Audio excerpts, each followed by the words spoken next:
Notre client, c'est votre honneur. Sur base de ces dispositions, l'article 77, l'article 60, l'article 68 et l'article 317, sollicite à votre tribunal de condamner la RVA. Le premier moyen, c'est l'irrécevabilité de la présente action pour défaut de qualité, dont le chef de l'inspecteur du travail ayant dressé le PV des non-conciliations. La demanderesse vient solliciter le paiement du décompte final de son défunt père. Selon les avocats de la partie demanderesse, le défunt père de leur cliente aurait signé un contrat de travail avec la RVA en 1970. Le découillos aurait travaillé comme chef de bureau de la police et sûreté aéronautique à l'aéroport national de Kindu. En 2006, le découillos fut transféré à Kinshasa pour des raisons liées à sa santé avec l'autorisation de son employeur. Les avocats de la partie demanderesse affirment que lors de l'hospitalisation de découillos, son employeur, la RVA, l'aurait notifié de sa mise en retraite et cela en violation de dispositions de l'article 57 du Code de travail.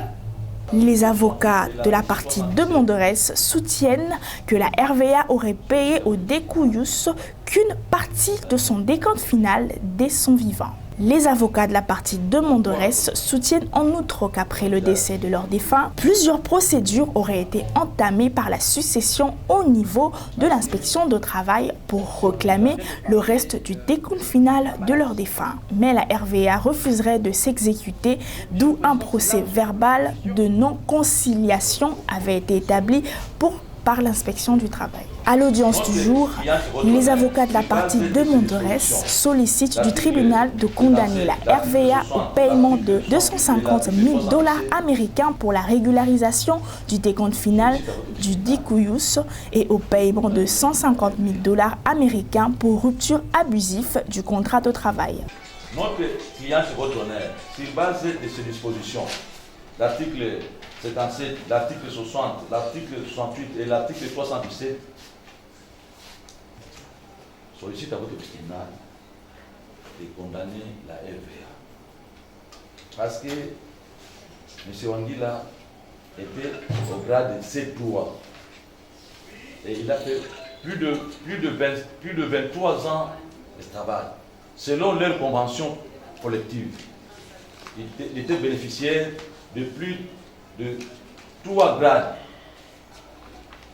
Et voilà pourquoi il sollicite votre tribunal qu'il soit reconnu au grade 20 et que son décompte soit calculé ainsi.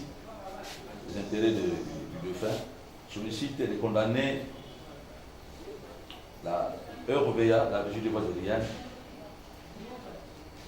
à une somme, d'abord à régulariser le décompte final au grade de 20 en considération de son ancienneté, de différentes promotions et de sa fonction actualisée à ce jour par une somme de 250 000 $ payable à francs congolais.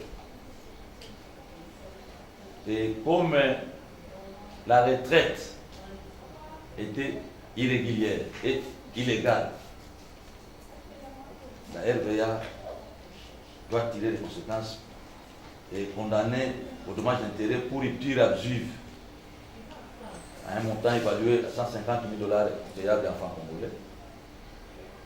Et les intérêts moratoires pour paiement tardif et pour les faits, il soit condamné aussi pour le billet de retour de la défunte. Et aussi, tout ce montant additionnel, ça fait un montant global de 450 000 $ payable en francs congolais. J'ai dit et je vous remercie. Et si de l'autre côté...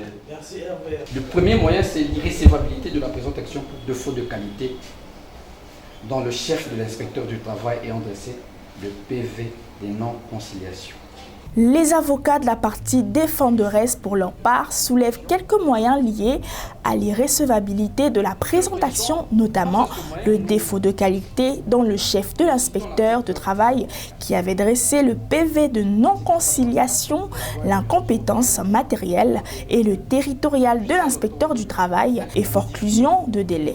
Il sollicite du tribunal de dire non fondé la requête de la partie demanderesse. Le premier moyen, c'est l'irrécevabilité de la présente action pour défaut de qualité, dont le chef de l'inspecteur du travail ayant dressé le PV des non-conciliations.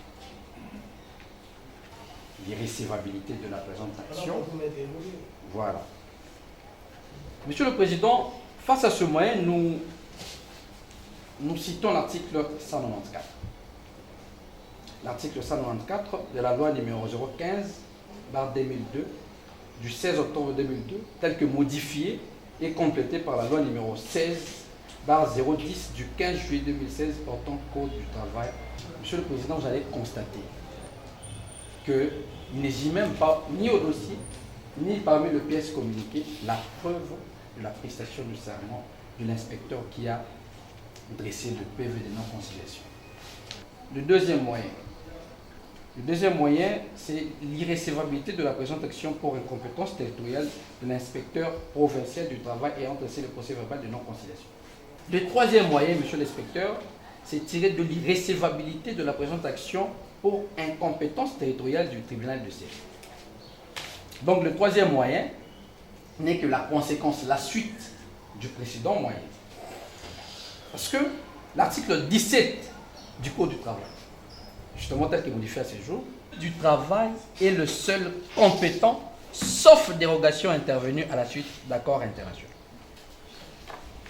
Vous allez constater, monsieur le Président, votre honneur, en lieu et place de saisir l'inspecteur du travail, comme nous avions dit dans le précédent moyen, l'inspecteur compétent du ressort de l'exécution de son travail, ne l'ayant pas fait, par conséquent, le tribunal n'est pas aussi compétent. La conclusion, mais la régie de voies aériennes SA avait payé l'intégralité, bien que par tranche, parce que la trésorerie, à l'époque, la régie de voies aériennes SA ne permettait pas que le salaire, que le décompte final soit payé du coup. Mais il avait quand même reçu l'intégralité de son décompte final.